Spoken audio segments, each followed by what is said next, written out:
Jadi seperti anjuran saya kemarin bahwa alhamdulillah pemilu Pilpres sudah berjalan pemungutan suaranya.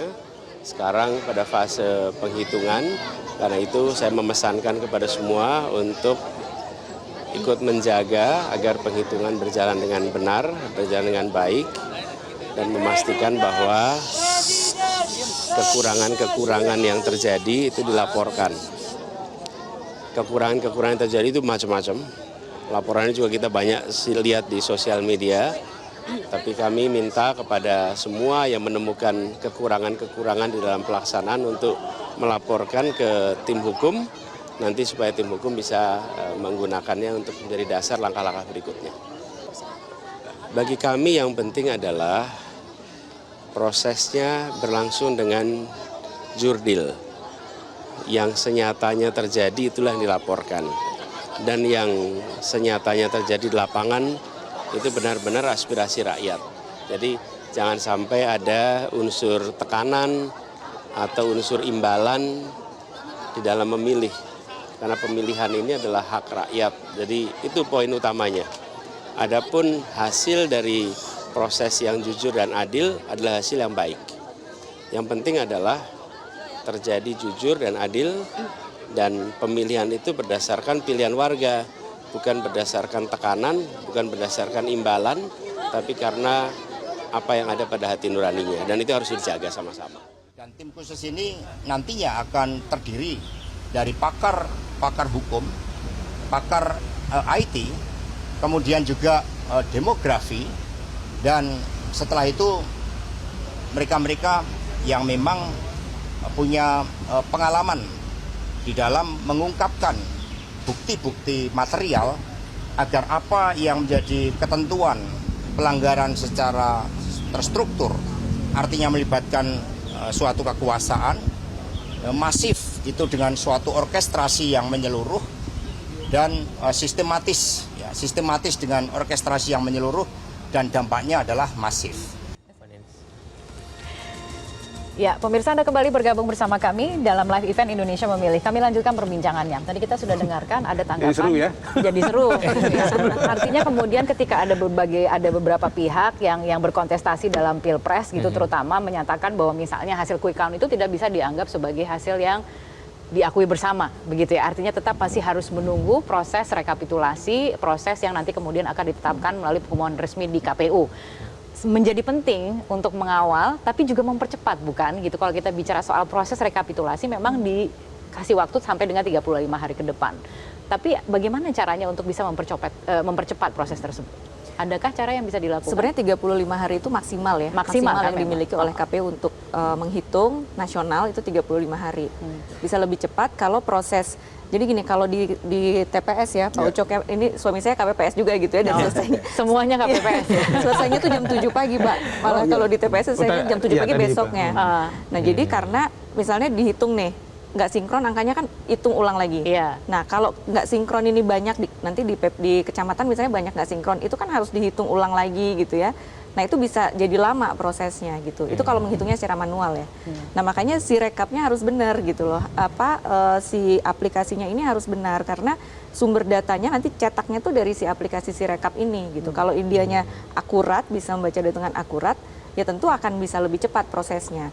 Nah, makanya KPU sekarang saya rasa komunikasi publiknya juga harus baik gitu ya, kepada publik menjelaskan sebetulnya apa yang terjadi, dan menurut saya juga jangan hanya yang paham soal aplikasinya ini developernya aja, KPU-nya juga harus paham.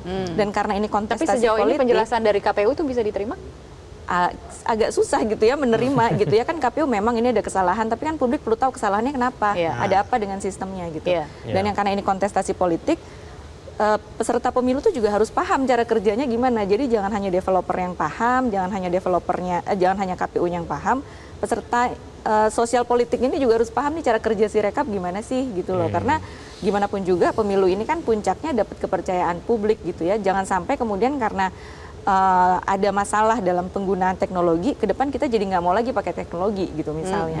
Kan itu salah satu yang dikhawatirkan. Padahal kita tahu pemilu di sini pelaksanaannya paling rumit gitu ya. Sebenarnya poinnya kita bukan nggak setuju teknologi, malah kita yang mendorong gitu loh. Malah kalau bisa besok deh ini dari suara Tapi ternyata banyak cara untuk mengakali teknologi juga, misalnya dengan memperlambat gitu proses memperlambat untuk upload atau misalnya memfoto hasil dari itu manusianya berarti. Jadi masih bisa diakalin juga sebenarnya gitu. Nah, tadi menambahkan Mbak Nisa tadi itu sebetulnya regulasi yang ada sekarang ini sudah lebih lentur dari 2019. Kalau pada periode-periode lalu kan di stuck itu diatur sekian hari seminggu di PPK, 3 hari di kabupaten, 3 hari ini sehingga orang ini tidak ada ya sekarang ini. Sekarang udah manjang dia. 15 Februari sampai 20 Maret itu rekapitulasi. Artinya apa? Seperti 2019 dia bisa berjalan paralel. Ketika di kecamatan sedang proses rekapitulasi, misalnya anggap lagi sudah berjalan 50%, lalu rekapitulasi kabupaten sudah bergerak. Nah, sehingga sambil jalan. Sebenarnya itu bisa mempercepat proses. Kita masih ingat 5 tahun lalu toh, Papua belum selesai, beberapa provinsi belum selesai, tapi rekapitulasi nasional kan sudah mulai berjalan. Dengan harapan bahwa begitu selesai di sana juga sudah mulai ending di situ. Artinya pola itu sudah ada, sudah kita apresiasi lah. Yang jauh lebih penting sekarang sebetulnya peta masalah ketika proses rekapitulasi sebetulnya sejak 2009 berulang di tempat yang sama. Yang namanya Nia Selatan, yang namanya Halmahera Selatan, yang namanya Papua itu kan selalu terjadi. Sudah terpetakan dengan baik. Maksud kita adalah sekarang karena teknologi sudah canggih, Zoom meeting sudah bisa segala macam, teman-teman KPU tidak usah ada di Imam Bonjol. Saran saya, satu orang harus berkantor di Papua untuk memastikan seluruh proses rekapitulasi di sana bisa dikawal dengan baik sehingga selalu saja setiap rekapitulasi secara nasional degup jantung itu berdetak dari pemilu ke pemilu karena menunggu Papua yang paling lambat gitu ya. Nah ini kan kalau kita berkantor di sana kan bisa di-pressure dengan lebih cepat. KPU bisa tahu kabupaten mana yang bermasalah segera datangi dengan provinsi. Provinsi yang di Papua juga sama, jangan ada di Jayapura. Segera bergerak mau ke Yahukimo, mau ke Paniai segala macam sehingga bisa didorong dengan paralel. Juga persoalan misalnya di Nia Selatan, teman-teman KPU di Provinsi Sumatera Selatan juga harus ada yang berkantor di Kepulauan Nias itu, sehingga semua deteksi dini soal kemungkinan terjadi perlambatan di beberapa titik sudah bisa kita antisipasi. Saya tidak mau dengar 20 Maret lalu tiba-tiba terjadi kejadian lagi. Misalnya bisa terlambat, ini belum selesai, ini belum selesai. Artinya kita tidak belajar betul dari pengalaman-pengalaman pemilu yang... Tapi perlambatan ini layak untuk dicurigai berarti tadi Anda mengatakan seperti itu. Salah satunya yang membuat lambat itu ya itu, Mbak. Karena masih belum ada... Yang zaman saya 2009 itu apa yang terjadi? Sengaja nunggu deadline ini beberapa titik di Papua ini. Karena kalau sudah buru-buru harus berangkat ke Jakarta, ya sudahlah data seadanya saja yang diambil. Ini kan kejahatan yang sudah direncanakan, ini kan harus bisa didetek ini. Maka kalau kita bisa mengantisipasi lebih cepat, itu kan lebih bagus. Coba nanti dibuktikan kata-kata saya, buka itu Sirekap. Ada nggak dokumen-dokumen dari Papua? C1-nya. Pasti paling blank di sana gitu. Apakah karena alasan kemudian demografi, alasan sinyal segala macam? Iya.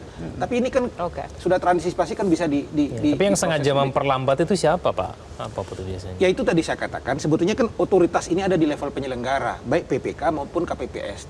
Tanpa mengurangi rasa hormat terhadap 5 juta yang sudah bekerja keras itu. Tetapi kita juga harus mengatakan bahwa mereka juga manusia yang bisa di-remote oleh kepentingan lain. Baik, coba kita tanya ke petugas KPPS, Pak Ucok. Pak Ucok, Anda sebagai petugas KPPS itu merasa diawasi tidak sih? Merasa dibantu, merasa dikontrol tidak sih? Sehingga kalau misalnya petugas KPPS dalam tanda kutip ya mau nakal gitu atau mungkin dipengaruhi pihak-pihak lain itu jadi tidak dilakukan begitu. Menurut Anda? Ada pertanyaan saya balik ya. Pak Ucok merasa pernah ada order dari tempat lain gitu kira-kira? Gimana Pak Ucok? Ya mungkin gangguan money politik ada. Jadi itu yang saya bilang. Saya sejak 2009 jadi KPPS, baru sekali ini ada yang berani langsung lewat alat komunikasi, menawarkan itu. Terang-terangan begitu. Terang-terangan. Dan baru pemilu kali ini. Kali ini makanya. Memangnya sebelum-sebelumnya juga pernah jadi. Boleh tahu ditawarin berapa untuk menangkan siapa? Dia nggak ngomongin ini. Ini tapi bukan paslon, caleg. Karena itu tadi benar. Kalau di tingkat bawah itu yang paling keras itu DPRD kabupaten biasanya itu yang itu. Tapi itu makanya saya bilang ini agak beda-beda. Kita nggak bisa apple to apple sama suasana maupun itu beda. Misalnya saya bilang tadi kan sejak MK itu kan juga.